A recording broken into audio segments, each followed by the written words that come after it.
I think most companies are always ready for M&A as a buyer because most companies will have the ambition to grow in some way. Don't treat it all purely as a mechanical accounting exercise. Recognize that there are other people involved.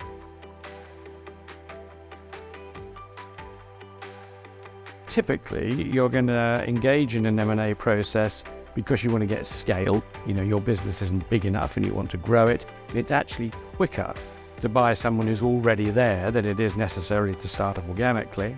And then you might be doing it for quite tactical and technical reasons. You might want to buy a new piece of technology that makes your business model more successful. You'll be offered lots of professional services to do legal due diligence, to do accounting due diligence. And the absolute honest truth is those are not that valuable. But what those type of professional due diligence services can't really tell you is the kind of human or commercial side of it.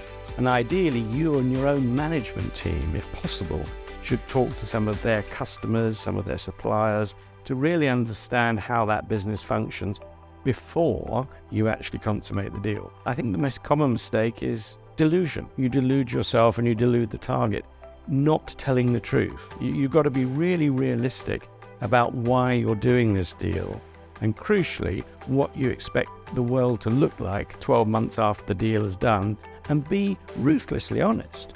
I think that people get very excited, and they're probably egged on by professional advisors who are principally interested in just getting the deal done, and they don't have to live with the consequences. So when you're sitting down with your target company executives, when you're talking about what does the future look like, it sometimes forces you to address questions like, who's actually going to be the chief executive? Who's actually going to be the CFO? Which offices, which locations are we going to keep? Which ones are we going to close? And people sometimes just don't want to address those difficult questions. They prefer to slightly sweep them under the carpet and hope it all gets right later. And it never goes right later. I mean, if I look back at the deals that I've been involved with over the years, the ones where we had those uncomfortable conversations, which sometimes, by the way, blew up the deal. Sometimes by confronting some of these issues, people would say, well, we don't want to do this after all.